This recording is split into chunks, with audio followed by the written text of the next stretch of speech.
Ako ste mislili da smo obradili sve teme i probleme vezane za paradajz, varate se. Paradajz je biljka koja se vrlo lako uzgaja, ali ukoliko želite imati zdrave i plodonosne biljke, ipak će biti potrebno uložiti malo više truda i vremena. Ukoliko želite pratiti sve savjete koje svakodnevno objavljujemo, zapratite naš kanal i uzgajajte ukusno i zdravo voće i povrće. Pucanje plodova paradajza je problem kojem posvećujemo ovaj video, a javlja se nažalost svake godine. Pukotine umanjuju tržišnu vrijednost, mijenjaju okus i izgled povrća, a kroz njih se naseljavaju i uzročnici truleži koji mogu dovesti do potpunog propadanja paradajza.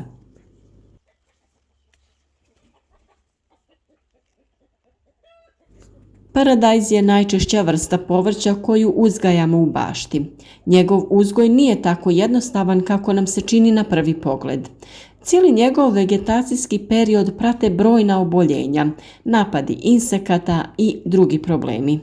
Jedna od čestih situacija koja se javlja na plodovima svake godine jeste njihovo pucanje.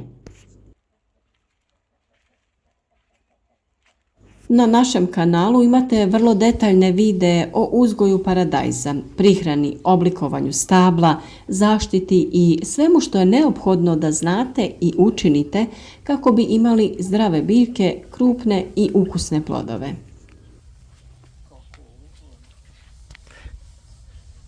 A danas ćemo govoriti o tome zbog čega dolazi do ove pojave, te kako ju možemo spriječiti.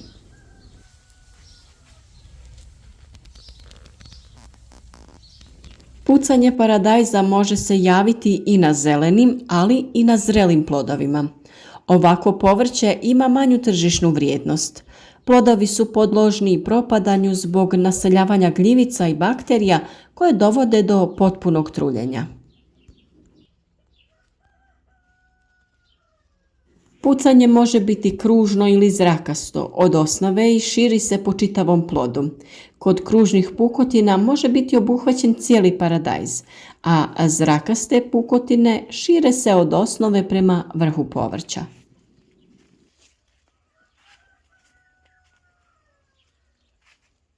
Neke sorte su više podložne pojavi pucanja od drugih. Na primjer, šeri paradajz je sklon ovoj pojavi i preporučuje se da se bere prije potpunog dozrijevanja. Osim što neke sorte brže pucaju, na to također imaju utjecaj i uslovi proizvodnje i primjene agrotehničkih mjera.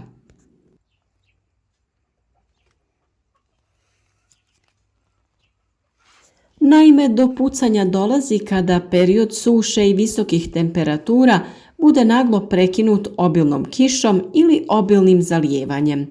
Biljka tokom sušnog perioda pati od nedostatka vode jer ima velike zahtjeve za vlagom. Kada padne obilna kiša na suhu zemlju, onda usjev u kratkom periodu dobije previše vlage.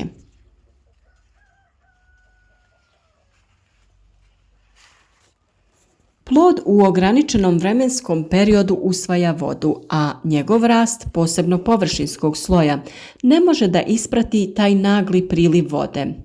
Unutrašnjost ploda se širi, a površina puca zbog pritiska.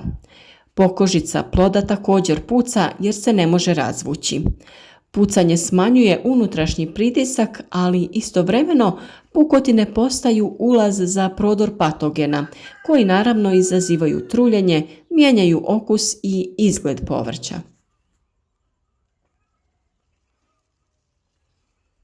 Ovakav paradajz nije koristan ukoliko ga uzgajate za prodaju, jer kupci ipak očekuju kvalitetne plodove koji mogu stajati u frižideru barem nekoliko dana. Ali to ne znači da se takav paradajz ne može iskoristiti. Paradajz sa pukotinama treba brzo obraditi i iskoristiti kako bi preduhitrili njegovo dalje propadanje. Oštećeni dijelovi se naravno odsijeku i uklone prije upotrebe. Ono što je naravno vrlo važno kao preventiva jeste dobra snabdjevenost vlagom. Odabirom sorti i hibrida koji su otporni napraviti ćemo prvi korak u sprječavanju pojave pucanja. Veliku pažnju treba posvetiti ravnomjernom zalijevanju paradajza i snabdjevenosti zemljišta vlagom. Vremenske prilike ne možemo programirati, ali možemo imati dobar odgovor na njihove promjene. Tokom cijelog vegetacijskog perioda potrebno je obezbijediti zalijevanje biljaka. U prosjeku je po biljci potrebno od 1 do 3 litre vode u toku jedne sedmice. Trebamo uzeti u obzir ukupne padavine tokom tog perioda i vodu koju smo dodali zalijevanjem. A tu je i đubrenje koje treba da je u skladu sa razvojem paradajza. Na početku vegetacije treba mu dodati đubriva koja imaju nešto više azota, a od pojave cvijeta i ploda dodaju se hranjiva bogata kalijem i fosforom.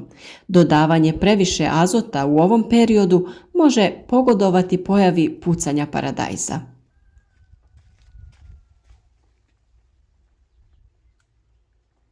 Ukoliko je trajala suša, a mi nismo mogli doći u baštu i obezbijediti redovno snabdijevanje vodom, njeno dodavanje treba da bude postepeno. Nikako ne smijemo uraditi obilno zalijevanje jer će upravo to dovesti do pucanja plodova. Vlaženje se obavlja postepeno sa povećanjem količine vode.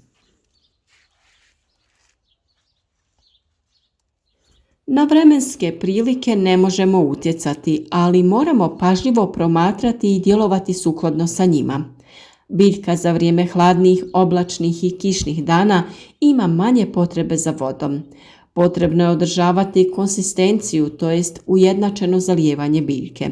Ne smijemo dopustiti da tlo zasuši, pa onda biljci naglo dodati vodu. To je naime najveći uzročnik pojave pucanja plodova paradajza. Pored zalijevanja, prihrana je sljedeći bitan korak. Kalij je neophodan za jake i zdrave plodove, a fosfor za razvoj korijena koji će pravilno usvajati hranjiva iz tla.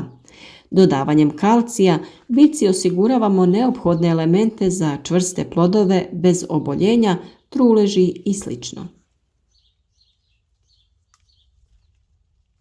Naime, kada su visoke temperature, korijen jednostavno ne može iz tla usvajati sva neophodna hranjiva, pa je vrlo bitna folijarna prihrana, to jest prskanjem preko lista.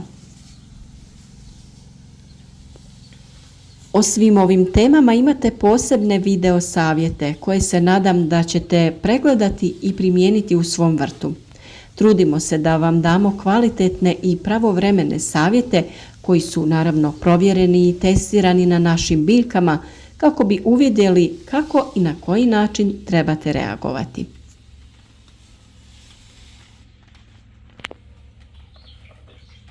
Nadamo se da je i ovo jedan od savjeta koji će vam biti od pomoći kako bi što prije riješili problem pucanja plodova paradajza.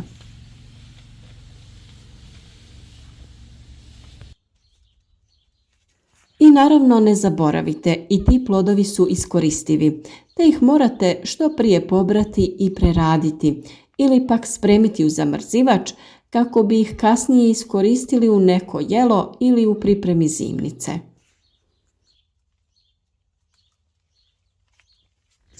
Recepti o korištenju paradajza u pripremi zimnice neće nedostajati, pa ukoliko niste do sada, zapratite naš kanal kako bi pratili sve nove teme i ideje. Ukoliko kliknete i na znak zvonca, za svaki novi video će vam stići i obavijest kako ništa ne bi propustili.